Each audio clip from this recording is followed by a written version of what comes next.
فأعوذ باللہ السمیع العلیم من الشیطان الرجیم من حمزہ ونفخہ ونفثہ بسم اللہ الرحمن الرحیم۔ آج کا ہمارا سبق تفسیر سورۃ الطور کی آیت نمبر 32 سے لے کے 40 تک ہے۔ آج کا ہمارا سبق بہت اہم ہے اور سورۃ الطور کی آیت نمبر 32 سے 40 تک ہے۔ اب پیچھے بات ہو رہی ہے کہ اگر تم نہیں مانتے، اگر تم قیامت کو نہیں مانتے، جنت کو نہیں مانتے، جہنم کو نہیں مانتے، اور مشرکین مکہ یہ کہا کرتے تھے کہ یہ نبی کریم صلی اللہ علیہ وسلم جو ہیں یہ اور ان کے ماننے والے خود بخود یا تو ہم ختم کر دیں گے یا خود بخود ہو جائیں گے، وقت کا انتظار کرو۔ تو اللہ تعالیٰ فرماتے ہیں ٹھیک ہے، تربصوا فإنی معکم من المتربصین، کرتے ہیں انتظار، وقت کا انتظار کرتے ہیں، تم بھی کرو ہم بھی کرتے ہیں۔ ابو جہل نے دعا کی تھی نا کہ اللہ اگر یہ حق پہ ہیں تو ہمارے اوپر پتھروں کی بارش پھر نازل کر دے، ہم نے ماننا نہیں ہے، اتنے ضدی تھے۔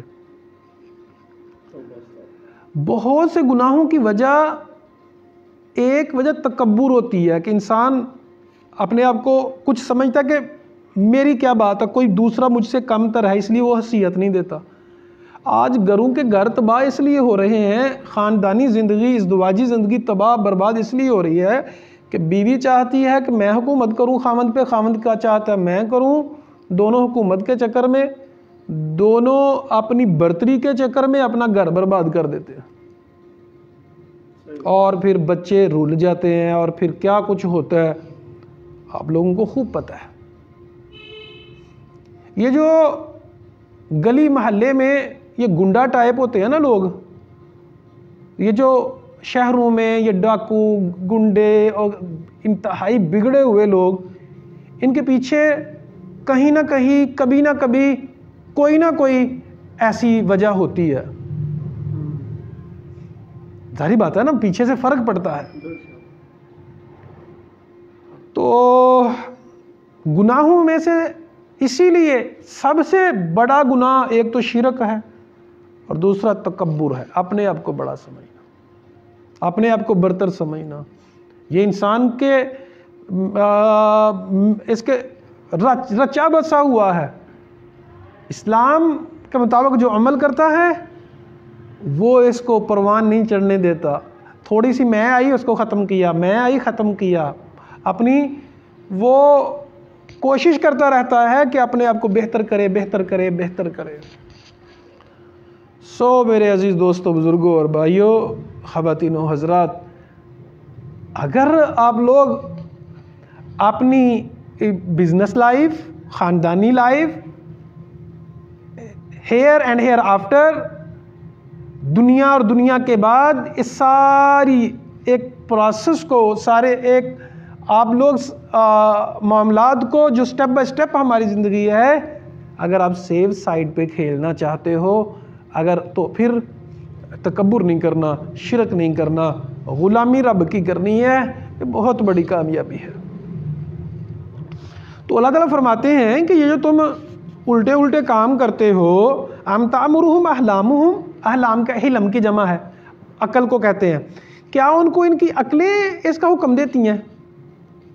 ام ہم قوم طاغون، یا ہیں ہی وہ حد سے بڑے ہوئے لوگ، شریر لوگ ہیں، حد سے بڑھنے والے لوگ ہیں، کیا ان کو ان کی عقلیں ایسا کہتی ہیں؟ یا مطلب دونوں باتیں ہیں، عقل تو ایسی نہیں کہتی، حالانکہ تو کیا ان کو عقلیں ایسے کہتی ہیں ان کی، یا ان کی عقلیں ہیں ہی اتنی، سینس ہی اتنی ہے ان کے اندر، مطلب بیوقوف ہے۔ ہم یقولون تقولہ، کیا یہ لوگ کہتے ہیں کہ تقولہ، یعنی یہ محمد صلی اللہ علیہ وسلم نے یہ بات خود سے بنا لی ہے؟ بل لا یؤمنون، ایسی بات نہیں ہے، بلکہ یہ ایمان ہی نہیں لاتے۔ فَلْيَأْتُوا بِحَدِيثٍ مِثْلِهِ، پس لے آؤ اس جیسی کوئی حدیث، کوئی بات تم جو کہتے ہو کہ نبی کریم صلی اللہ علیہ وسلم نے یہ خود سے بنا لیا ہے، تو فَلْيَأْتُوا بِحَدِيثٍ مِثْلِهِ، اس طرح کی کوئی بات بنا کے تو لاؤ، ان کو تم صادقین، اگر تم سچے ہو، الفاظ کے اعتبار سے، معانی کے اعتبار سے، کسی طرح سے اس طرح کی کوئی بات بنا کے لاؤ۔ ام خلقوا من غیر شیء، کیا ان کو پیدا کیا گیا ہے بغیر کسی شے کے، یعنی بغیر کسی مقصد کے پیدا کیا گیا ہے؟ اللہ اکبر، ایک کثیر تعداد انسانوں کی ایسی ہے جو بغیر مقصد کے زندگی بسر کرتے ہیں. تو اللہ تعالیٰ فرماتے ہیں کیا لوگو ام خلقوا من غیر شیء، کیا تمہیں پیدا کیا گیا بغیر مقصد کے؟ ام ہم الخالقون، یہ خود ہی پیدا کرنے والے ہیں. یہ کیا ان کو بغیر مقصد کے پیدا کیا گیا ہے کہ یہ جو اوٹ پٹانگ کرتے رہتے ہیں اور اس طرح کی حرکتیں کرتے رہتے ہیں، یا یہ خود پیدا کرنے والے ہیں؟ ہم خلقوا السماوات والارض، کیا انہوں نے آسمان اور زمین کو پیدا کیا ہے جو ان کی بات مانی جائے گی، جو ان کی ہر طرف چلے گی؟ بل لا یوقنون، بلکہ یہ یقین نہیں رکھتے، یعنی ایمان نہیں ہے. تو سب سے بڑی نعمت ایمان کی. بل لا یوقنون، بلکہ وہ ایمان نہیں رکھتے. ام عندہم خزائن ربک، کیا ان کے پاس تیرے رب کے خزانے ہیں؟ ام ہم المسیطرون، یا وہ حکم چلانے والے ہیں.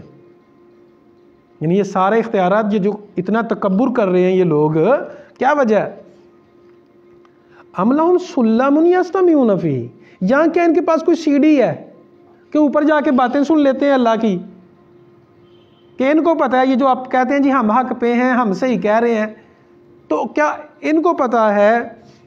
فَلْيَأْتِ مُسْتَمِعُهُمْ، اگر کسی نے ایسے سنا ہوا ہے تو لاؤ سننے والے کو، جس نے سنا ہے اس کو لاؤ بِسُلْطَانٍ مُبِينٍ، واضح دلیل دے کے.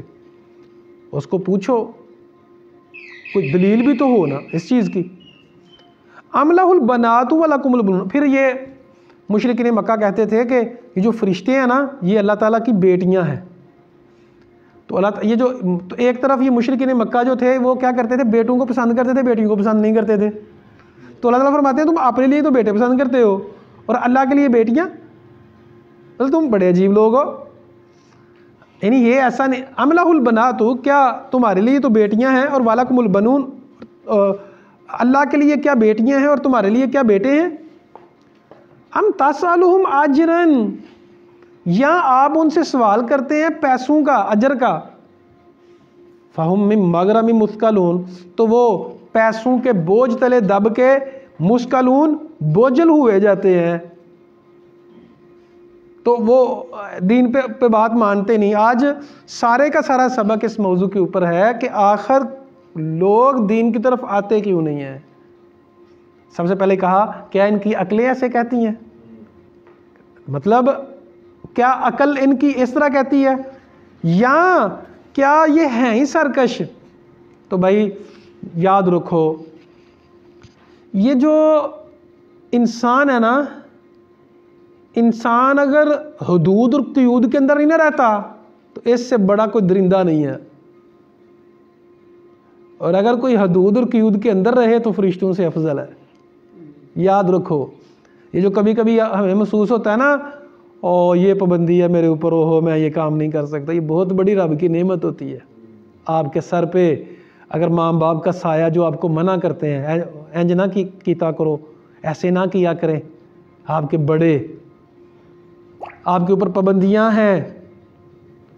اور اللہ کے بندو، اور یہ جو ہمارا معاشرہ، بعض دفعہ ہمارا معاشرہ بھی بہت بڑی رحمت ہے، چونکہ اسلامی معاشرہ ہے نا، حدود ہیں، قیود ہیں، حدیں ہیں، اس وجہ سے انسان بچا رہتا ہے بڑے گناہوں سے. تو حدود اور قیود کے اندر رہنا یہ بڑا ضروری ہوتا ہے. الدنیا سجن المومن و جنت الکافر، دنیا مومن کے لیے قید خانہ ہے، کافر کے لیے جنت ہے.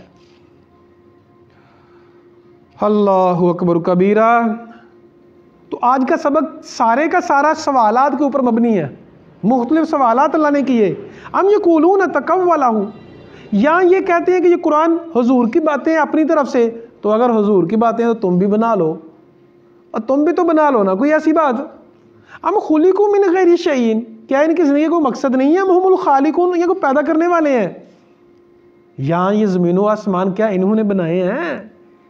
پھر یہ سب کا جواب دیا اللہ نے کہ وجہ کیا ہے؟ یہ یقین ہی نہیں ہے ان کو. یعنی یقین، یہ ایسنس میں ایمان نہیں ہے ان کا، ایمان پختہ نہیں ہے، اس وجہ سے ایسے کرتے ہیں. ام عندہم خزائن ربک، یا ان کے پاس رب کے بڑے خزانے ہیں. ہم ہم المسیطرون، یا حکم چلانے والے ہیں. یا ان کے پاس کوئی سیڑھی ہے ایسی کہ جا کے اوپر باتیں سنتے ہیں؟ ایسا بھی نہیں ہے. تو پھر بات کیوں نہیں مانتے؟ ام لہ البنات ولکم البنون، یہاں پیچھے بات تھی عقل کی، یعنی ان کے اندر اتنی عقل نہیں ہے کہ اللہ کے لیے کہتے ہیں فرشتے اللہ کی بیٹیاں ہیں، اور اپنے لیے بیٹے اور اللہ کے لیے بیٹیاں، یعنی عقل کوئی نہیں. ام تسألہم اجرن، آخری آیت، ام تسألہم اجرن، یا کسی اجر کا آپ سوال کرتے ہیں، فہم من مغرم مثقلون، تو وہ تاوان کے نیچے دبے جاتے ہیں، سو وہ عمل نہیں کرتے. یہاں سے یہ جو آخری آیت ہے اس سے بڑا اہم موضوع نکلتا ہے. وہ کچھ یوں ہے کہ کوئی دین سیکھنا چاہتا ہے، کوئی توحید پڑھنا چاہتا ہے، کوئی قرآن پڑھنا چاہتا ہے، اس کو فری آف کاسٹ پڑھانا چاہیے، اس کو پیسوں کی ڈیمانڈ نہیں کرنی چاہیے.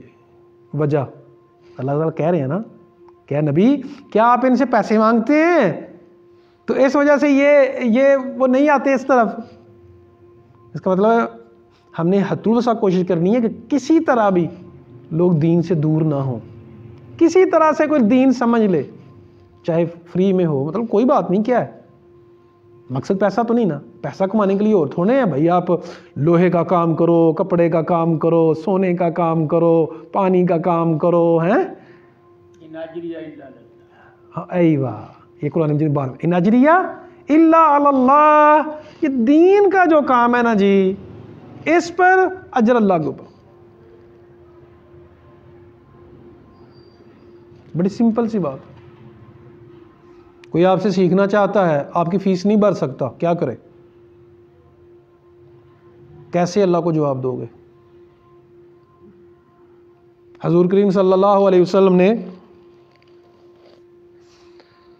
اللہ اکبر کبیرہ، سورہ عبس، حضور کریم صلی اللہ علیہ وسلم نے نبینے کی بات کو اگنور نہیں کیا، کہا کہ چلیں بعد میں. تو اللہ تعالیٰ نے کہا کہ عبس وتولی ان جاءہ الاعمی، کیا جواب دیں گے؟ اس لیے میری گزارش ان علماء کرام سے، جو لوگ آپ کو سننا چاہتے ہیں لیکن آپ کے پیسے اتنے زیادہ ہیں تو وہ آپ کو نہیں سن پاتے.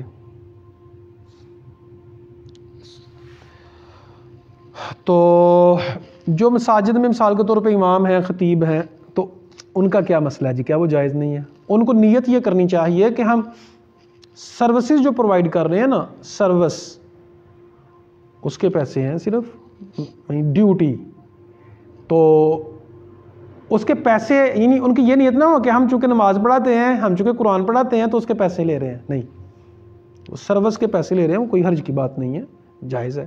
لیکن کوئی ایسا کوئی آپ سے پڑھنا چاہتا ہے، ہمارے جتنے بھی الحمدللہ یہ بھی ایک کورس ہے، نور القرآن کورس، جو کر رہا ہے میں آپ لوگوں کا دل سے شکریہ ادا کرتا ہوں. اس لیے ہم نے سارے کورسز اپنے فہم قرآن اور یہ فری آف کاسٹ کر دی ہیں. کوئی بھی کسی قسم کی 1 روپیہ بھی کسی کی کوئی فیس نہیں ہے، تاکہ بس یہی ہے کہ مطلب کچھ سیکھنا چاہتا ہے، اس کے پاس پیسے نہیں ہیں، یا پھر نہیں دینا چاہتا وہ پیسے اس چیز کے. بعض دفعہ ایسا ہوتا ہے کہ کئی لوگ کنجوس ہوتے ہیں، وہ نہیں خرچ کرنا چاہتے، تو اس وجہ سے دین سے محروم تو نہ رہے نا. ہاں، تو اس میں بہت بڑا میسج ہے 40 نمبر آیت میں کہ ہمیں اتنی اجرت کا تقاضا کرنا یا اجرت کرنا. اور ویسے بھی یہ جو دین کا کام ہے یہ پروفیشن نہیں ہے. ہم الٹی گنگا میں بہہ رہے ہیں، یہاں الٹی چال چل رہے ہیں.